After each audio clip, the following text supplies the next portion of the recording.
Hey y'all, how's it going? Well, this next video for gardening in 2022 should have been done a week ago, but a week ago today I was out working in the landscaping before I had come to the garden, and I twisted my knee or hyperextended it, so that put me inside with ice and a brace for this past week. Still not great, but we have to do some things in the garden today. The next 6 days, we are supposed to have thunderstorms, chance of thunderstorms, a lot of rain. So there are some things that I need to do prior to that. I'm going to take you through the garden, show you some problems that have developed over the last week since I really haven't been out here. We'll talk about ways to try to fix that and other tasks that need to happen. Normally, the second week after my plants have been transplanted, I add a ring of fertilizer around the perimeter of my buckets for the heavy feeders. Let's talk first about fertilizer. If you are using container growing like we are, and if you're using a synthetic type fertilizer, the recommended dose is about a cup to a cup and a half. And you want to dig a little trench, pour your fertilizer in, and then cover it up with more mix. I use organic fertilizers that are slow release. They're not going to burn the plant, so I don't bother with doing the trench thing. I just kind of sprinkle it around, which I will show you, and then just kind of work it in with my hands, and that's it. I don't use any more pelletized fertilizer usually for the rest of the season, unless maybe late in the season, maybe late July or something. I've still got a lot of things growing, maybe tomatoes that seem to be not producing as well. I might add a little fertilizer then, but I honestly have really never needed to do that. The other thing I do is I feed all of my plants every 2 weeks with one thing or another. Compost tea, I brew every 2 weeks. Or if I don't get to brewing the compost tea, I will feed with fish and seaweed emulsion fertilizer. And this is my favorite. Neptune's Harvest. It is organic. It's hydrolyzed fish and seaweed fertilizer. This is concentrated, so you mix it in water and pour it on. That's a great one. The compost tea I like to use, I purchased from Boogie Brew. It's a 2-part system that I brew in a 5-gallon bucket. I've shown that in many videos before. There are kind of 2 different types of fertilizers. The compost tea, yeah, it feeds your plants, but mostly I feel like it's creating a really healthy soil environment for your plants. If you put it on the leaves, it's also helping with the health of the actual leaves and of the plant. The fish and seaweed fertilizer, I don't pour it on the leaves. I just do a root drench for that. In this particular garden right here, I have melons, cucumbers, a few tomatoes, winter squash, 1 summer squash, okra, and beans. Beans and okra are not heavy feeders. In fact, if you over fertilize beans, for example, you're going to get large, beautiful, big leafy plants and probably very few beans. So the only thing the beans and okra get are the fish and seaweed fertilizer and the compost tea. I have used a variety of organic pelletized fertilizers for the ring of fertilizer, and also for a little bit that we put in the mix when we're initially making our potting mix. I've used Sustain. I've used Espoma tomato and pepper, I think that's the name of it. This time, and I've used this one too. This is also a Espoma, which I love their products. This is Garden Tone. It says herb and vegetable, but I don't know why they say herb, because really, you don't need to fertilize your herbs. You fuss with herbs and give them too much fertilizer and they are not going to do well. Most herbs, you leave them alone. So, since this is organic, it's not like a synthetic 10-10-10. As I said before, if you're using a synthetic and it's a 10-10-10, the recommendation is about a cup or cup and a half. This garden tone is 3-4-4. So I'm going to use about twice as much of this as I would be using if I were using a 10-10-10. So I'll probably put a generous 2-2.5 cups in each 5-gallon container for the heavy feeders. For me, this is a one-time application of this pelletized organic fertilizer on the heavy feeders. So in addition to putting the pelletized fertilizer in the containers, I'm also going to go ahead and feed everything with the Neptune's Fish and Seaweed liquid fertilizer.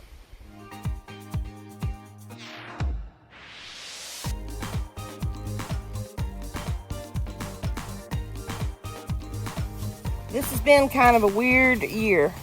I was delayed in getting my seed starts for tomatoes done, and because of that, I was a little concerned that they weren't going to get very big in time to harvest tomatoes, so I did buy a few tomatoes. Well, all my seedlings also grew, so we have an overabundance of tomatoes. So what was I going to do with all these tomatoes? Well, one of the things I did was I decided to go ahead and put, even though they're indeterminates, I decided to go ahead and put them in a 5-gallon bucket. Normally, it is recommended, the minimum size for indeterminate tomatoes is 7 gallons. But I have grown in 5-gallon buckets before, and they do just fine as long as you keep them pruned and they've got enough airflow around them and you feed them. So this is one exception in the 5-gallon buckets where I may come back mid-season and add a little bit more of this pelletized fertilizer. These are Boston pickling cucumbers. I'm seeing some holes in the leaves, which would indicate a critter, a pest.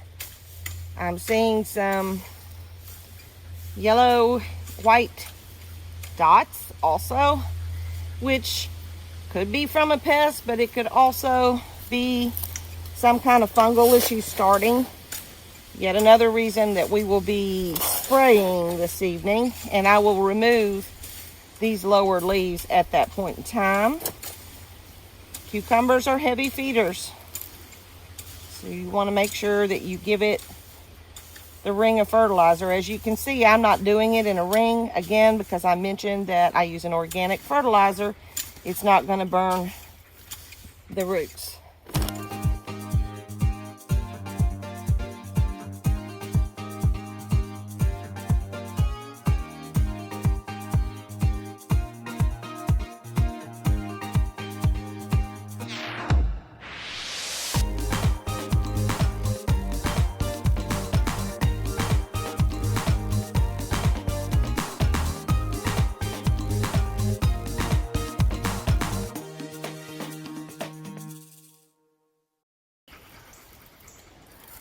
Uno, dos, tres, cuatro, cinco, seis. Uno, dos, tres, cuatro, cinco, seis, siete. Uno, dos, tres, cuatro, cinco, seis. I have a helper. Sí. I mix, he pours. At least for now, so I don't have to walk. I want to show another issue that needs to be addressed. And actually, this is the next day. Our forecast changed. We're not supposed to have rain until tomorrow, but so they look better. But honestly, these bean plants are quite pale. Look at that one compared to that one. This is a squash plant. It too looks pale.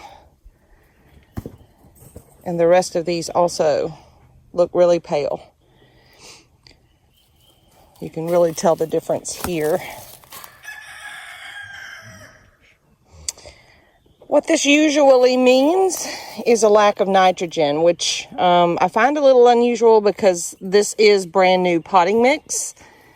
But, you know, it can happen. So, even though we fertilized yesterday with the Neptune's Fish and Seaweed Emulsion, that is just a 2-3-1. So I'm going to give it a little burst of nitrogen, and I'm going to show you what I'm going to use. Now, if you have a really super big deficiency in nitrogen, the quickest fix is going to be Urea Fertilizer, UREA. I don't have any, and there's not any locally. I would have to order it. You do have to be careful with urea, though, because it's a 4600, so you would need to dilute it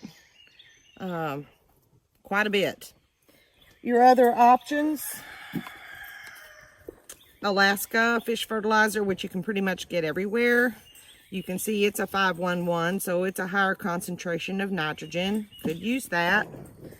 But what I'm going to use today are two other products. If you grow hydroponically, you probably know about the Earth Juice brand of products. I like them very much. I don't use them very frequently, but when there are specific issues with either phosphorus or nitrogen or phosphate, I can go to my Earth Juice products and use those. Now, the Earth Juice Grow, I'm reading upside down here, is just a 2-1-1. But the Catalyst, which is what you can add to the other Earth Juice products, reading upside down again. Can't do it upside down. It's not super high in nitrogen. It's 0.03. Phosphate is 0.01, and potash is 0.1. But the thing about the Catalyst is it's going to enhance the growth of foliage and flowering plants. So there are different directions for strength in terms of whether you're growing hydroponically or with soil. So basically, and it gives you when to feed, that sort of thing. So for hand feeding, a half a teaspoon, nope, and I have to come down to vegetative, 1 teaspoon per gallon of the Catalyst. And for vegetative, 1 tablespoon per gallon of the Grow. And just for good measure, vegetables, 2 tablespoons of Alaska Fish Fertilizer. Since I've got this other stuff in here, I'm not going to go that strong. I'll just put 2 tablespoons of this in for 2 gallons instead of 2 for 1.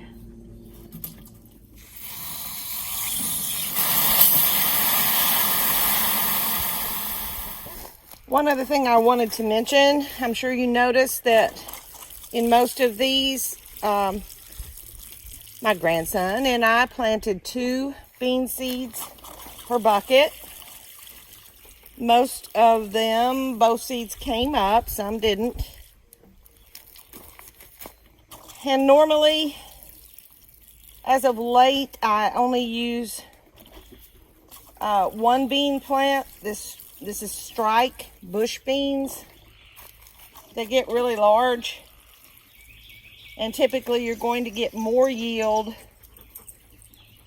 if you just plant 1 than if you plant 2, 3, or even 4.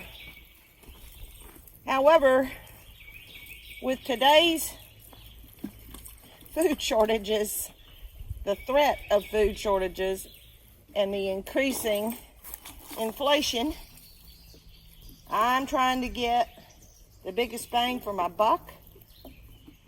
So, 2 plants it is. If you harvest frequently with beans, they will keep on producing. That's the key with bush beans. This row of bush beans looks pretty good, except for some leaf damage that we're going to talk about when I spray for fungus. But over in this garden beyond let's see where we're at here.